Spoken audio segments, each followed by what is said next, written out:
Good afternoon and a very warm welcome to this lunch briefing on the invasion of Ukraine 1 year on, implications for global and European security. My name is Sarah Hellmüller. I'm an SNSF assistant professor at the Geneva Graduate Institute, and I'm very happy to moderate this lunch briefing today. Our speaker for this lunch briefing is Professor Krause.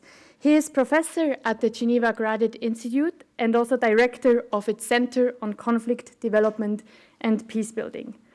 He also founded the Small Arms Survey in 2001, the main center of competence on small arms issues. Professor Krause is a distinguished expert and leading scholar who is known for his influential work on concepts of security, the changing character of armed conflicts, multilateral security cooperation, and also peacebuilding. He is thus, of course, ideally placed to speak about the topic of today's lunch briefing. Krause will start with a presentation, and then we will have time for discussion after his presentation. Keith, I will give you the floor.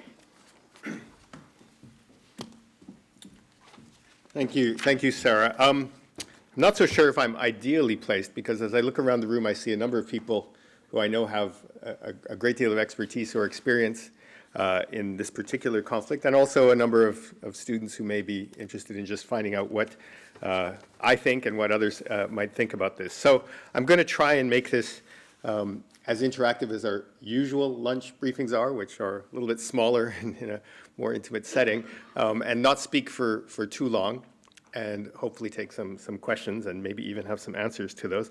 And I also want to address a number of points, but by no means an exhaustive list of issues that are implicated in this particular war. And there is a red thread, but I'm not going to promise that's in a particularly strong order. The first thing I should say is that the title is a tiny bit misleading, because it's the invasion of Ukraine 1 year on. And in fact, that's not true. Ukraine was invaded in 2014, and the Crimea was taken, and its eastern territories were held by self-proclaimed separatist groups in the Donbass. So we are actually not at the end of the first year, notwithstanding all of the media reports that you will see dealing with the so-called first year of the war. We're actually in, I guess, the 8th or 9th year of this war. And that sets a bit of perspective on this and on efforts both to end it and to find peace, because it's not the case that this is the first effort or the first time people have thought about resolving this conflict. There were a series of failed agreements under the label of Minsk I and Minsk II that failed to bring any kind of settlement or even to stabilize the conflict, obviously. And I should say that Switzerland has a great deal of interest and depth of knowledge of that, because some of that was done under the Swiss auspices as the chairman, holding the chairmanship of the Organization on Security and Cooperation in Europe. And Fred Tanner, who was an ambassador to the OSCE and who knows a lot about that, has also just joined us and may actually be able to shed some light on the history of this. So what kind of war is this that it reached its more intense and hot phases in February of 2022? It's many things.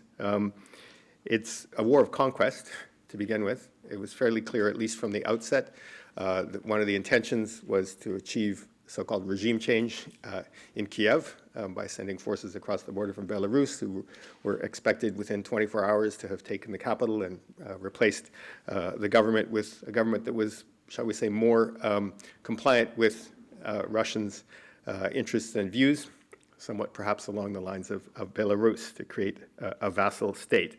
It's a war of conquest because it also involved the annexation of territory, or at least the self-proclaimed annexation of territory of a sovereign member of the United Nations, and also in violation of the 1994 Budapest Memorandum, which was signed by the United States, UK, and Russia, which guaranteed the territorial integrity of, at that time, the newly independent state of Ukraine.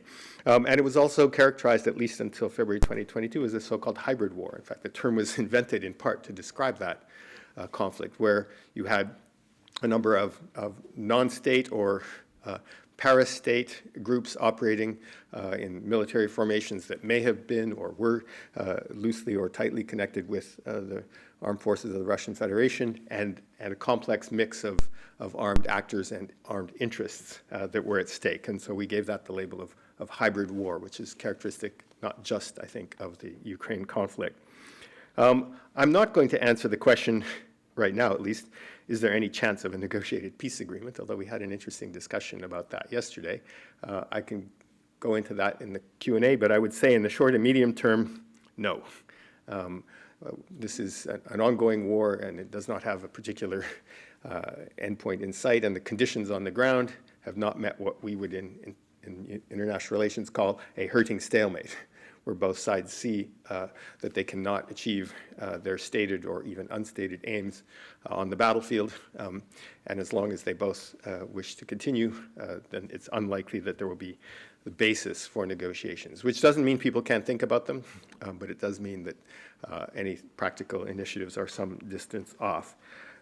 So what are some of the scenarios, and in particular, what are the implications of those for the future of European and international security order? And it's that I want to focus on a little bit here today, because I think it's clear in the last few months, both from the actions and the declarations of, in particular, Western leaders, but others, that people have come to recognize that this particular conflict has significant implications for any kind of future European security arrangements, the European security order, and, of course, global repercussions. And we already see many of those playing themselves out. But it means that how the war ends and what kind of configuration it takes is going to have a great impact on what we can think about for the future of international, global, regional, and European security. There are lots of different possible scenarios. I'm not listing them in order of likelihood. I think I do not have a crystal ball, and I will not pretend to do so. But one of them is that we end up with a frozen conflict that is essentially a continuation with perhaps slightly different territorial configurations of the situation after 2014, and that we end up with a long and protracted stalemate with the same kind of diplomatic efforts to try and resolve this.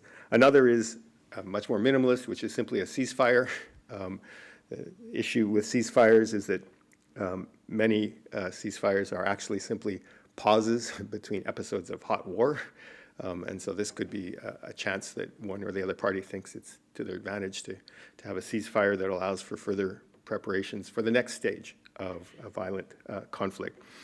A third one, of course, would be consolidation and expansion of Russian gains, in particular in the eastern oblasts, but also potentially elsewhere. And there's enormous speculation, and it's only speculation on what some of those broader aims could be elsewhere in the Ukraine. And finally, of course, people speak about Ukraine victory, but nobody knows quite what that means, actually.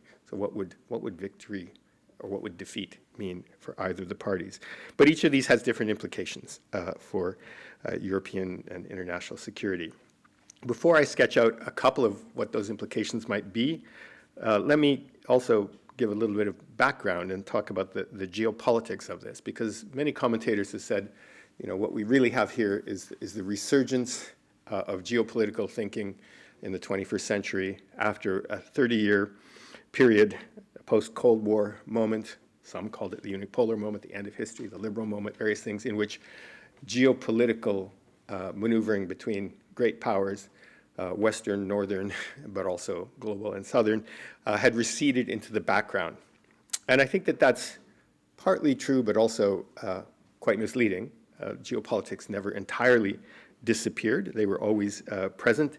There was, of course, a moment, and I think for those of you who are too young to know this, it's hard to recapture what some of the optimism was that was associated with the early post-Cold War period and the fairly broad consensus that was triggered by a wave of political transitions, not just in East Central Europe, but political transitions away from authoritarian rule, and a strong consensus to empower international institutions, and in particular the United Nations, but also regional organizations. This manifests itself in lots of different ways, and one of them which I looked up just to verify the facts on, was the international response to the Iraqi invasion of Kuwait in 1991, which also involved a war of conquest, violation of the sovereignty of a member state of the United Nations, which was within a few days condemned universally by the Security Council, acting under Chapter 7 to authorize military action.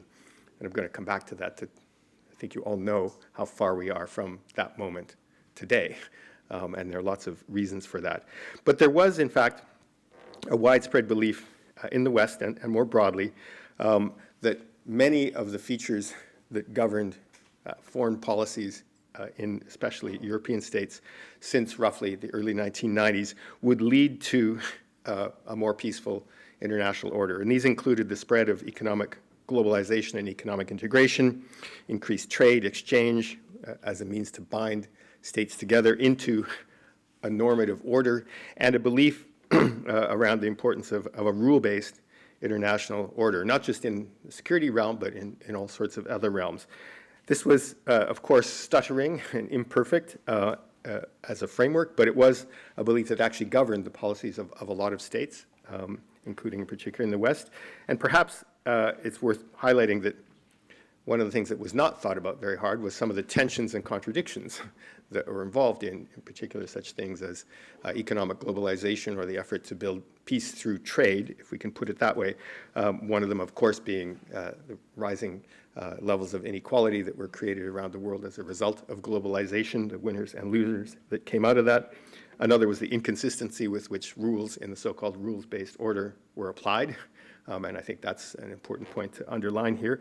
And a third is that, when you move towards an idea that you can build a peaceful order around rules and trade and economic transactions, there are also losers from this process, losers who may not surrender their positions of power and influence, either domestically or regionally, without a struggle. And I think some of that is what's going on here. So where are we now? Well, this vision that was widely shared, I think, within the EU, in particular by Germany and others, but certainly not only, is a bit in tatters. It's hard to say that the rules-based international order is in good shape.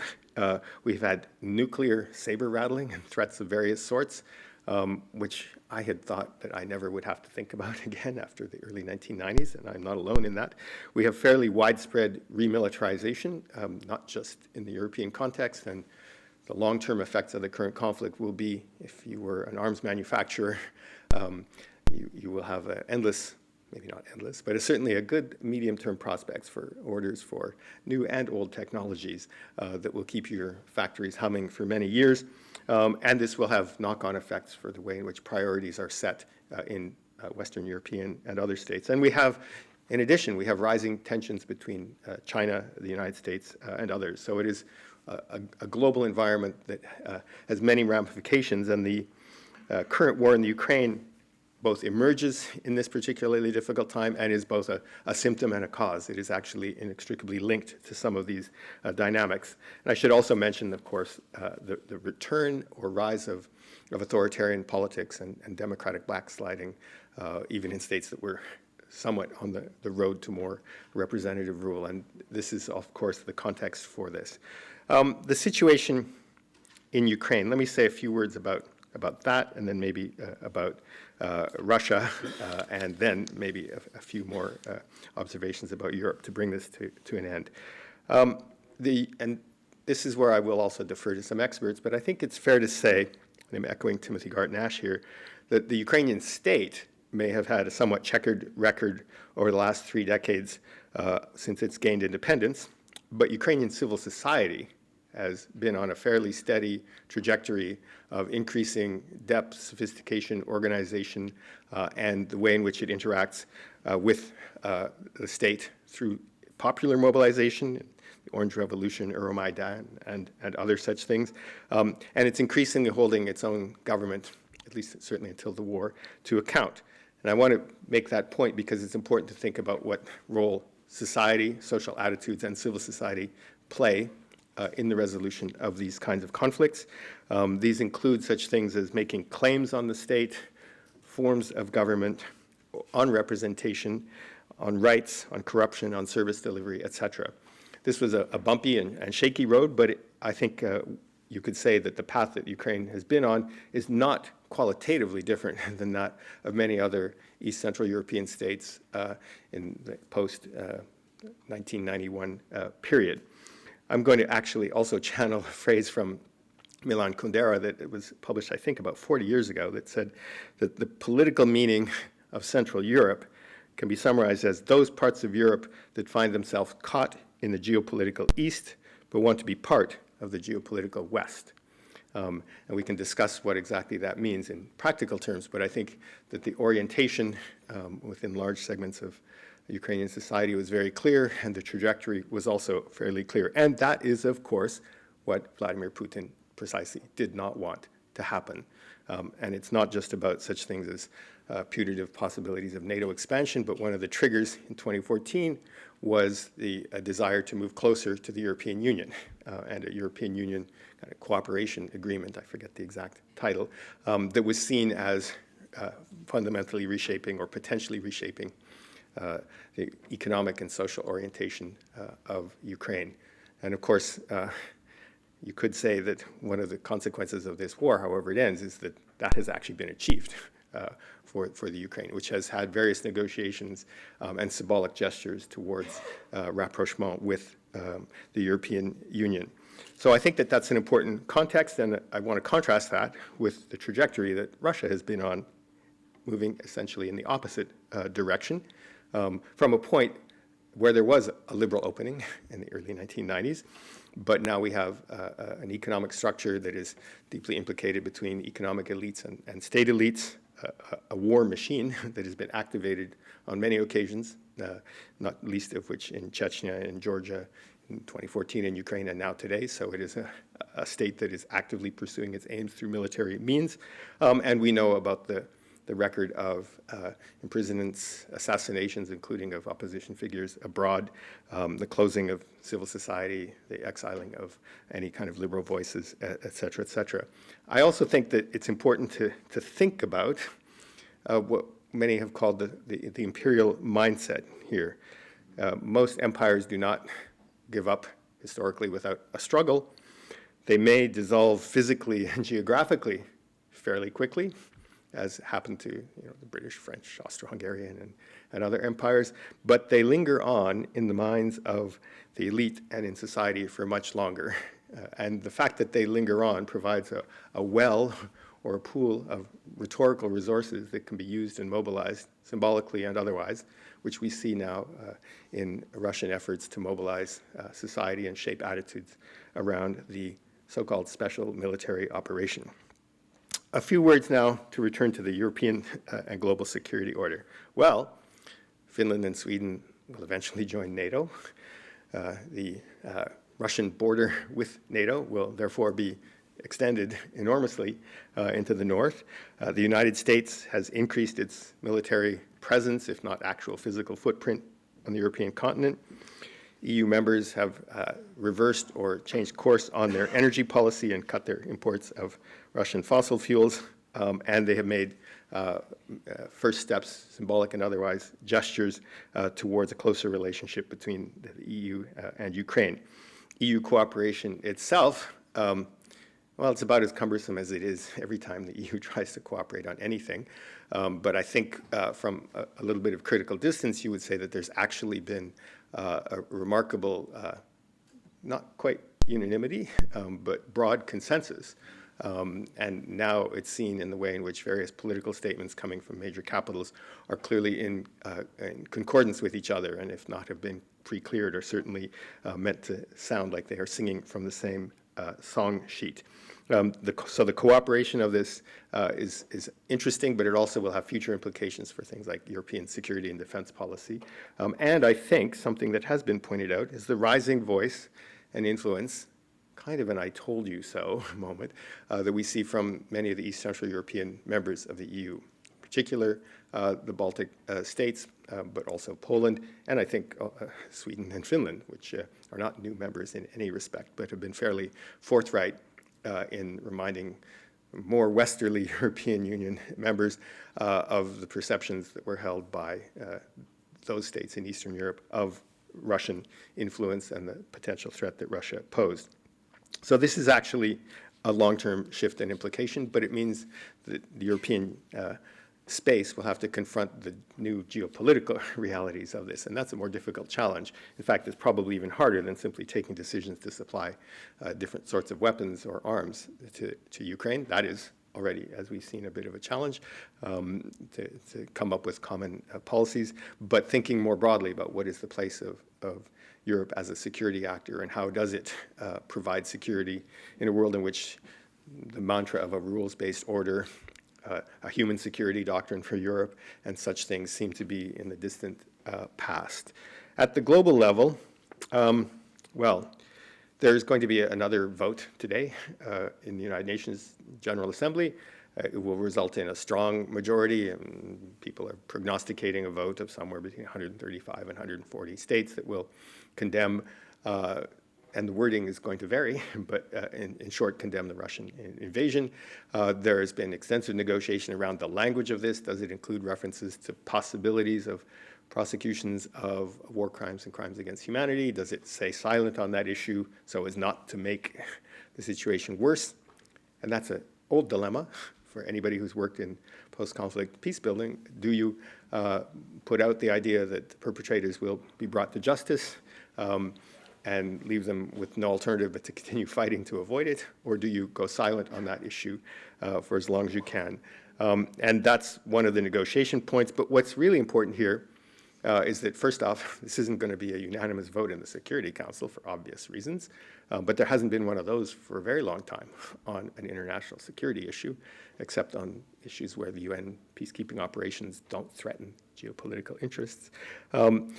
And I think there's going to be a serious questioning about what role the UN can play as a security actor when some of its fundamental principles, including the UN Charter, have been very clearly violated. But more importantly, there's no consensus. There's no we, to use the phrase that my colleague Katja Papagianni used yesterday. There's no we in the international community around a sort of normative consensus of the values to be upheld and the security order to create. India, China, and South Africa are likely to abstain on the vote on the resolution. And I think that that's a signal that while they may not be neutral in different ways, they don't wish to take a position and they wish to see this as somebody else's problem to deal with. And I think that there's going to be paralysis in many of the other security-related institutions of the United Nations. The Secretary General is currently promoting what I think he probably shouldn't have called a new agenda for peace, echoing what was done by Boutros Boutros-Ghali in the early 1990s. And what is going to happen when this emerges, 2023 or 2024, is people are going to take out the old one and hold it up next to the new one and say, you know, how far have we fallen since then? So I think it was a foolhardy effort to call it that, because my somewhat pessimistic reading is that its scope for reinvigorating action around building a peaceful order worldwide is very narrow. And that's a depressing thought. There are many things I could talk about, including some of the issues associated with how to think about the actual strategy, tactics, and politics of the war, but I think I'm going to defer those to questions if that's what people wish to go into. I would simply start with, and I will start with two things. One is that Karl von Clausewitz coined the very well-known phrase, the fog of war. And I think it's important to keep in mind that those people who think they have a clear grasp of what's going to unfold on the battlefield in the next few months are likely, well, almost half of them for sure will be mistaken, assuming opinion is divided. And we ought to be very cautious about speculating about the future trajectory of developments on the ground. And the second, which is perhaps less pessimistic, and I'm going to channel a Swiss-American academic named Fred Eclay, who worked in the United States in later phases of the Cold War and wrote a book called Every War Must End, which is based on the simple observation that they do all end, not in the time and place and way in which all the parties want, but it's worth keeping in mind that this too will end, and we have to give some thought to what comes afterwards, even if the afterwards is some distance down the road. I'm going to stop there and see if you have any questions or comments. Thank you very much.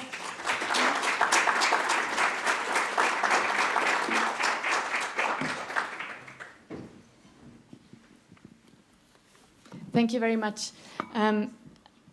Thank you for sharing your thoughts on the different scenarios, on the changes in kind of the broader context, the changes in world politics, the changes to the rules-based order, then kind of contrasting the situation in Ukraine with the situation in Russia, and finally also talking about the implications that all of this has for the European as well as the global order. I'm sure there are many questions in the room and also online.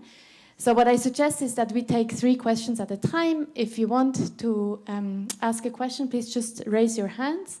Of course, you can ask questions in either French or English, in line with the Institute's policy of bilingualism.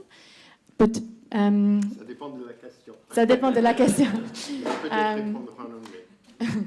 Are there any questions from the audience? Yes, we have one.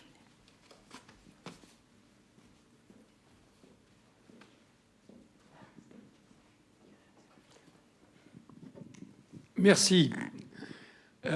Merci pour l'exposé. Ma question, ça se rapporte à la dernière lettre de votre centre. C'est en paix, si j'ai bien compris, c'est peace, non? Bon. Vous n'en avez pas beaucoup parlé. Peace building. Peace building, oui.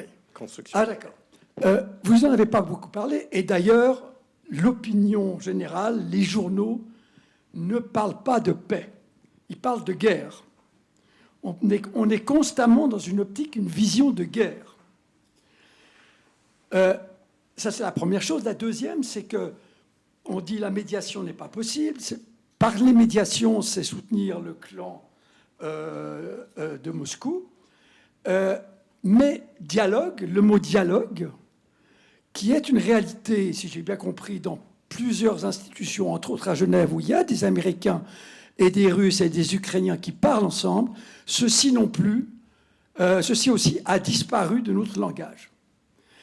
Et ça m'amène un petit peu à votre travail de recherche. Vous avez parlé des accords de Minsk et tout ce qui s'est passé avant. Si j'ai bien compris, ces 30 dernières années, il y a eu une succession de propositions d'un côté ou de l'autre pour trouver des solutions à la crise. Et l'étude de ces propositions me paraît être utile pour savoir pourquoi ça n'a pas marché. Qui s'est opposé aux propositions des uns et qui s'est opposé aux propositions des autres? On parle beaucoup de l'automne 2021, où, semble-t-il, la partie russe a fait plusieurs propositions à expliquer assez longuement aux Occidentaux quel était leur problème. Et la réponse, si j'ai bien compris, des Occidentaux, c'est on ne veut même pas en entendre parler. Il y avait une espèce de volonté de guerre qui se manifestait à ce moment-là. Et maintenant, évidemment, la volonté de guerre et les accusations d'agression, etc., c'est de l'autre côté. Alors, en tant que chercheur, est-ce que ces problèmes de paix vous intéressent? Ou est-ce que c'est seulement la guerre qui vous intéresse? Merci. Thank you very much. Other questions? We need 3. He's got 3 right there.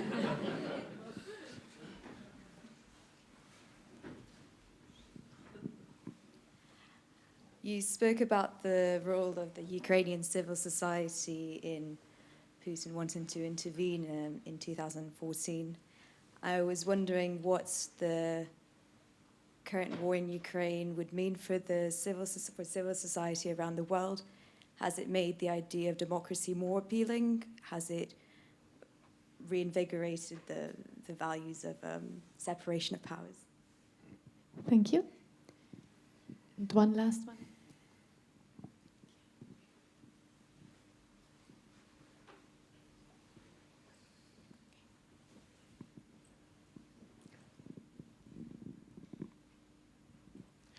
Thanks very much. The question is about the future role of the US. The norm-based order and the move towards more authoritarian or less classically democratic regimes is also something that one has criticized the US for having. So not perhaps this administration, but some other administrations before, and not having followed international law in the Iraq War and so on. So the question is not to say, therefore, that Russia is right to do whatever they're doing. Not at all what I'm intending. But if one looks forward, what would be the European expectation of the US role in the future security order? Thank you. Okay, well, that's a wide range of questions, and I see there will be some other ones. So I'll try and be relatively brief, except for the first question, which was more of a provocation. Of course, it is the Center on Conflict Development and Peace Building. And by the very title, it implies that conflict and peace are inextricably intertwined. I would say a couple of things. No, of course, I'm not just interested in war. Although I think that one needs to understand the dynamics and trajectories of contemporary armed violence in order to think about the prospects for peace. Which leads me to my second point. When people evoke the need to search for peaceful solutions, I always ask them, what do you imagine peace means in this context? Peace for whom? Peace where? Peace under what conditions? And there's a lot of work that's been done, including by some NGOs that are actually in this complex, Interpeace and the Principles for Peace Initiative, that talk about sustainable peace. That's the sustainable peace that is socially embedded, socially accepted, that is based on a fairly positive relationship between state society, between governments and their people, and that actually allows human flourishing. And I think that might capture the aspirations of probably a lot of people around the world, but certainly many Ukrainians. So, to channel somebody else, peace at any price is not exactly what we mean. And we certainly have learned from the last 30 years that the silencing of the guns does not automatically lead to sustainable peace. In fact, it's often just a pause in another episode of violence and power struggles. So I think that we need to think really hard about what the nature of peace is and how we can achieve it. And it's a long-term and a slow and very painful process, but not one that's neglected. Mediation and dialogue, you did make a good point. There is actually dialogue. Nothing stops people from talking. It's not clear that the people who are speaking have the ear of those who are taking decisions and have power right now. And I think that while it's good to encourage any kind of dialogues that can occur, you need to be realistic about what the potential scope of those are and the influence that they may or may not have. And at this point, it's very hard to see. I mean, there are informal channels that exist, but it's not clear for what purposes they will be served or how useful they will be.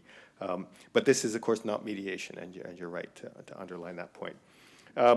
Studying the reasons for failure for Minsk 1 and 2, that's I look at Fred Tanner, Ambassador Tanner, and say he knows more about that than me, but I think there's at least two things one could highlight, among many others.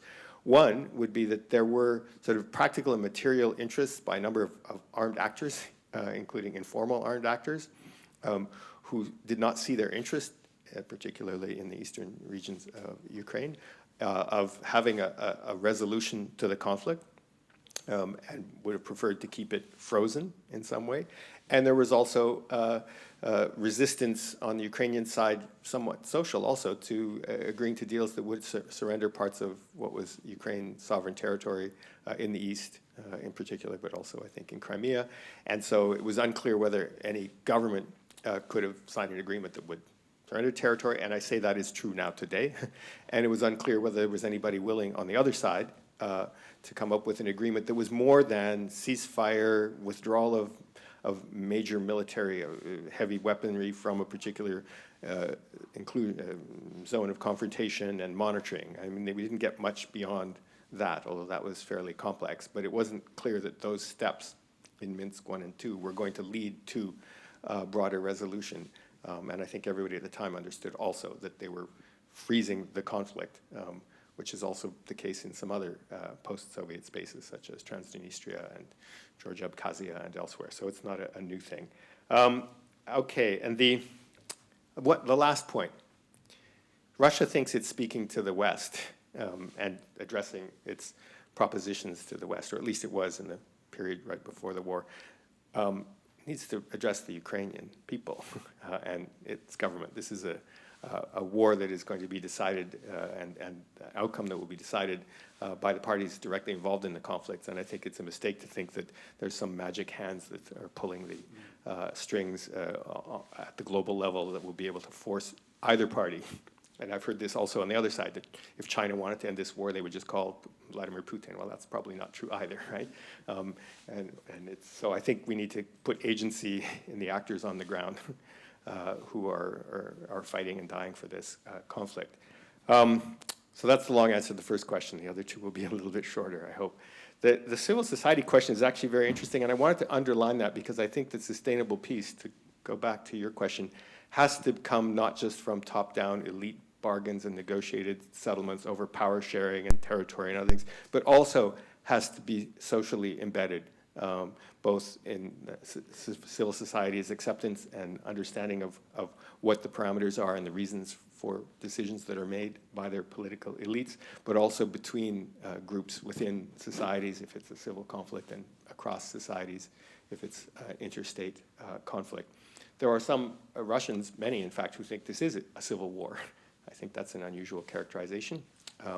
But some of the logic of thinking about how those peoples will relate to each other is going to be important in the future.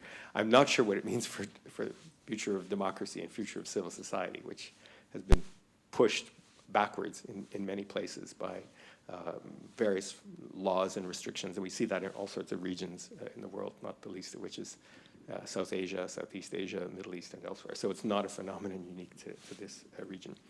The role of the United States.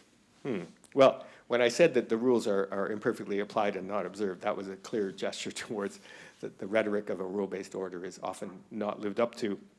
And in particular, the cynicism in the Global South around whether or not solidarity means solidarity with our problems as well as with your problems is an important issue. And it turns out actually solidarity is one of the themes that the UN Secretary General wants to push in his new agenda for peace.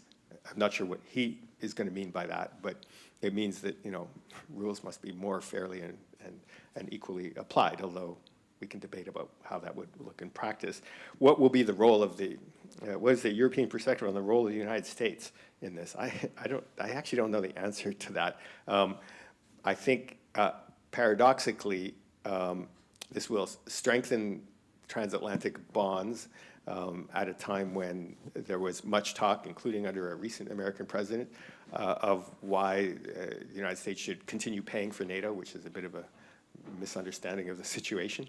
But that rhetoric has gone, and it is true that there is an isolationist strand in American policy circles, but that is not new. That goes back to the early part of the 20th century, and there's always been a tension around that. I think the stronger line in the note is of solidarity with the Western European allies and how they think about what the problems are that they might be facing on their borders. So it's more engagement, for better or worse, I think. Thank you very much, Keith. We have more questions over there.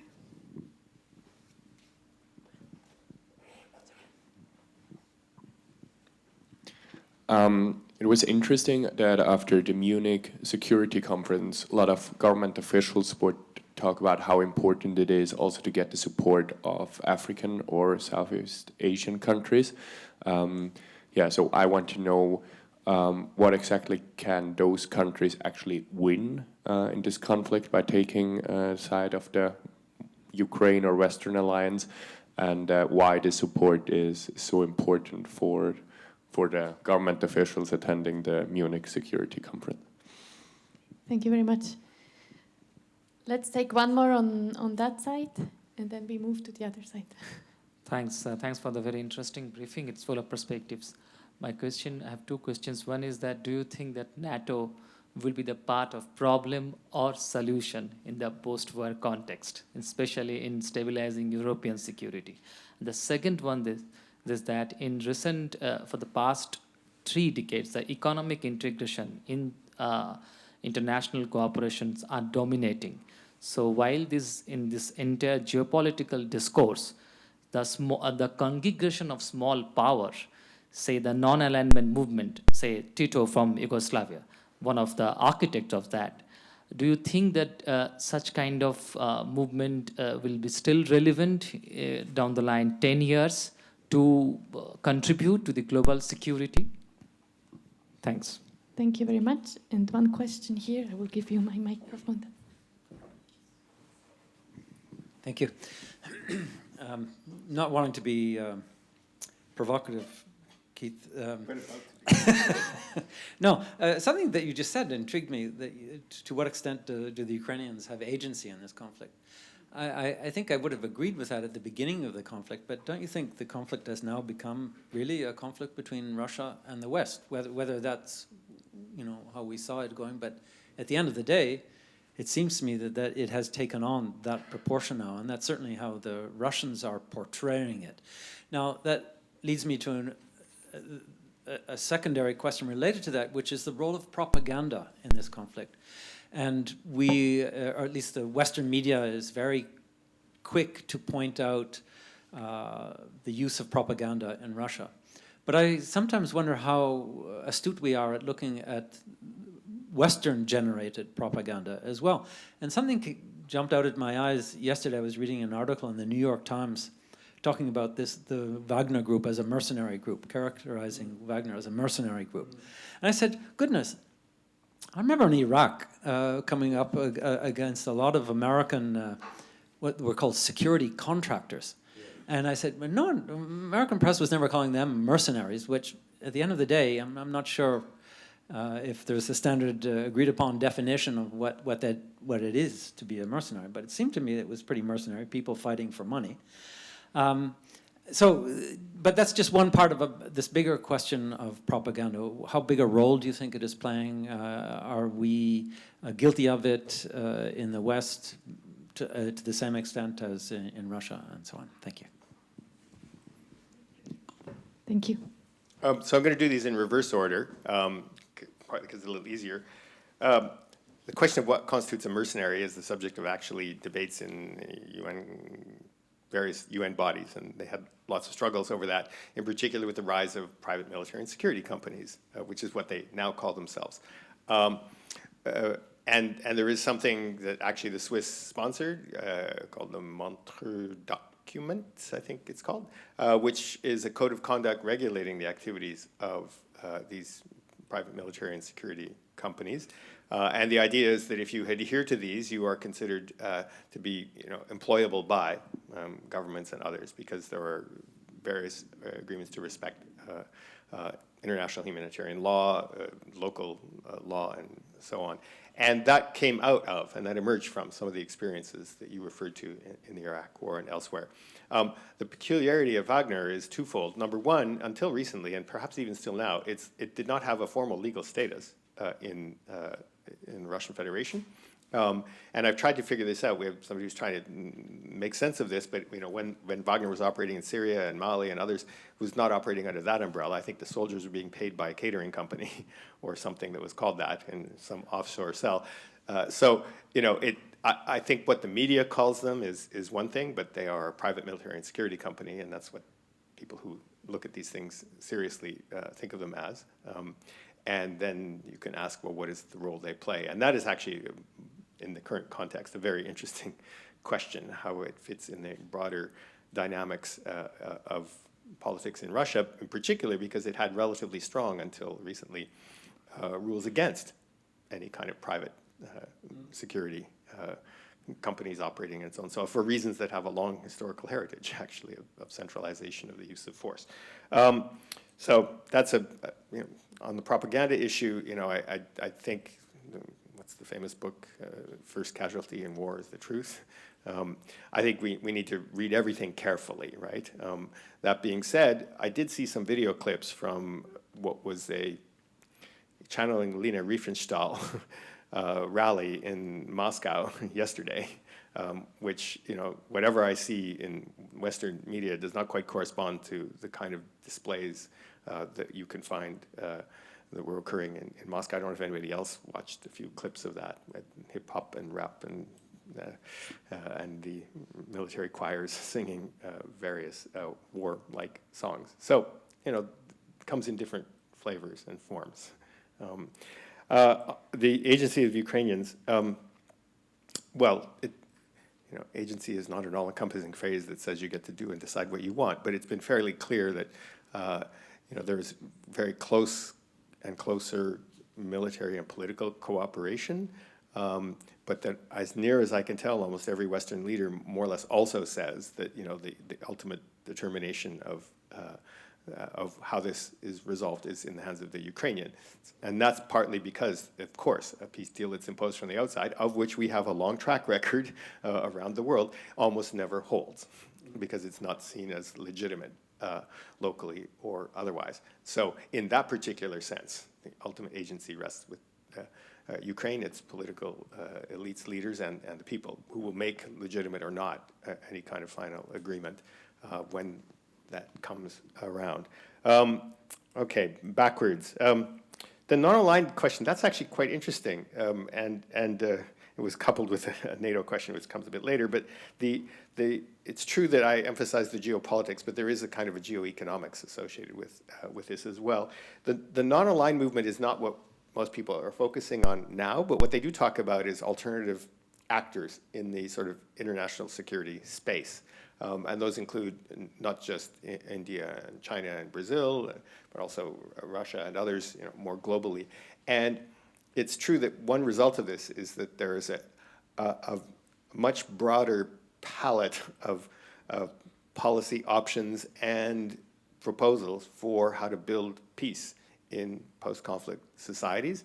And that means that there is no kind of one standard template that comes from the United Nations that is associated with the UN Peacebuilding Commission and the international peace architecture, which may be good news because it provides alternatives, but it may also be bad news because some of those alternatives are seen as very attractive for actors who have no intention of actually pursuing sustainable peace, but would be happy to use what other options are on offer from major external powers to consolidate their power and rule.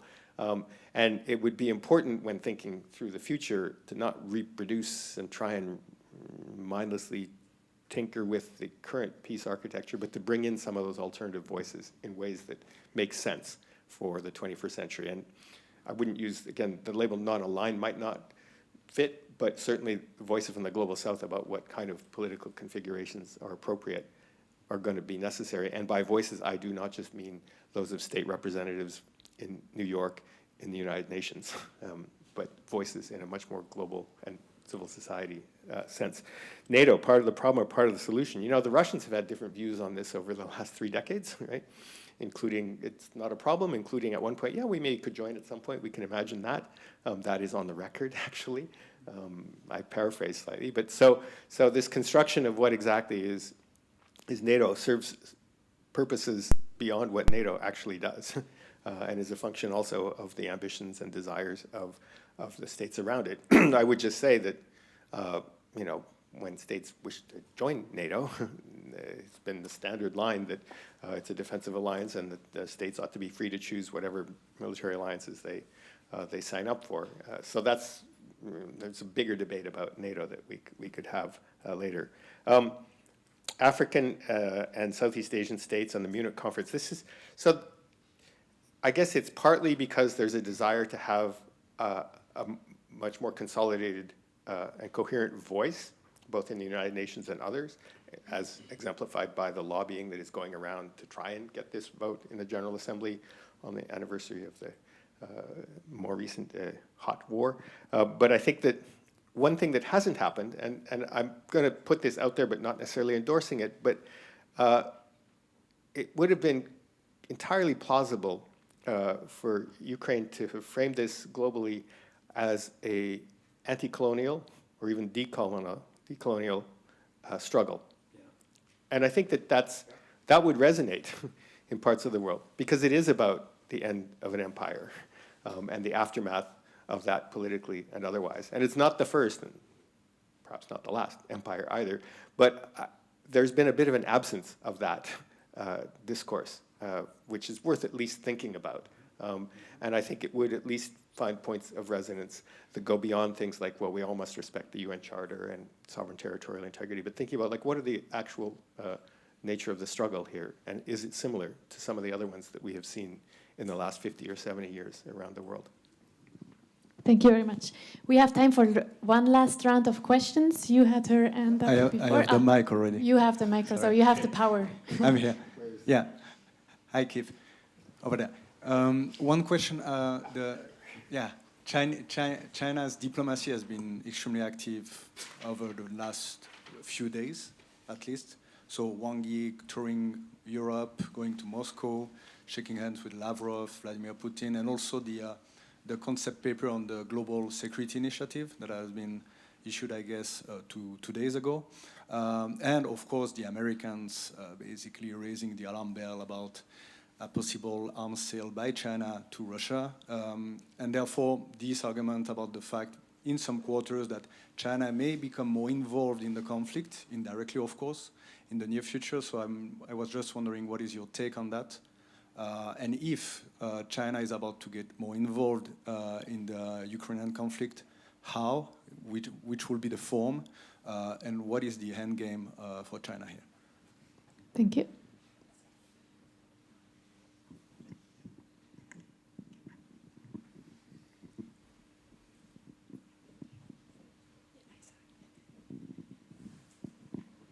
Hello, Professor Krause. Thank you very much for taking the time to be with us.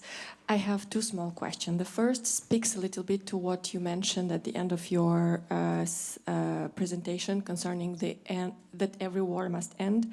To many people in Eastern Europe, the last invasion of Ukraine looks like another step in the same continuum of conflicts that started actually in Transnistria, went to Abkhazia, Northern Ossetia, little deviation in the Nagorno-Karabakh, Ukraine, 2 times, except the anti-colonial perspective. Is there another way of describing this war that seems like, again, to many people in Eastern Europe, this looks like the same war, and it looks like it's not going to end?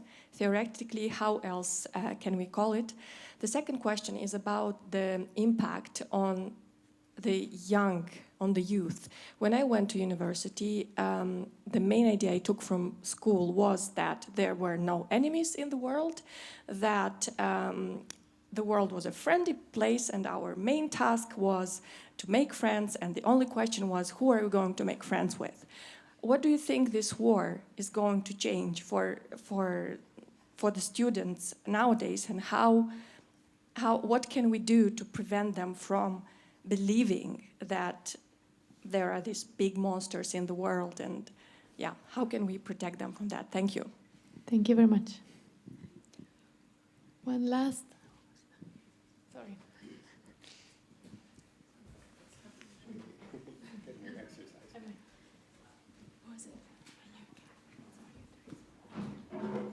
Oh, well, now I'm standing. Well, thank you very much for the presentation. I just wanted to add perhaps a gender component to the analysis, also because one of the questions is really intimidating to stand. Because one of the questions talked about how we can think about this conflict in a different theoretical manner. And because, Keith, you mentioned several scenarios for the future, I was wondering whether we can reflect also about the fact that at the end of the day, the conflict was caused by one person. What reason? Of course, you can look at the geopolitical context behind it, but at the end of the day, there is a leader behind it, and therefore the question may sound, how can we think of a future international society or international system that also takes into account the different way leadership can be exercised in a future eventual peace? Thank you very much.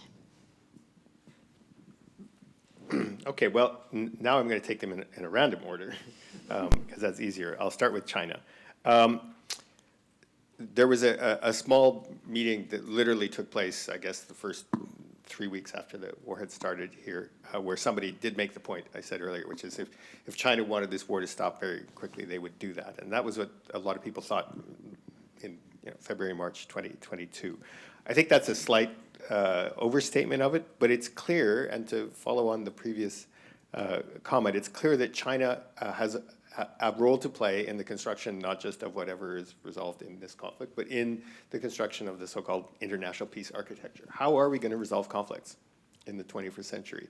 And we cannot do that without coming to some understanding about what the appropriate ways of doing that would be, including with China. And if you look at any of the sort of geoeconomic indicators, obviously China is a much more significant player than Russia, which is a country with natural resources and nuclear weapons, and an economy that's actually otherwise smaller than many southern economies. So, where is the sort of trajectory of history on this? The biggest risk is that the United States and China will be unable to actually come up with something resembling a modus vivendi on this. And I don't know what the end game is, so I'm not going to try and answer that question. And I don't actually think that the Chinese have a clear idea, except that they've been relatively cautious. And this question about whether they were intending on supplying arms and so on, that's one of those things where I'm going to be very cautious about what the actual facts of that situation are, whether the Americans were right or the Chinese were right, or whether that's actually happened. We don't know. On the gender component, invoking a gender component can be taken like in so many different ways, both in terms of the actual mobilization of the conflict, the rhetoric and the tropes, the way in which Ukraine is constructed by Russia and others as a passive victim, et cetera, But I'm going to talk only about one, which is the let's call it the horse riding, ice hockey playing, toxic masculinity trope. And since I play ice hockey, watching that video is actually quite entertaining. You can score. If you haven't seen Putin score 7 goals in 20 minutes, I encourage you to watch that for a moment of levity.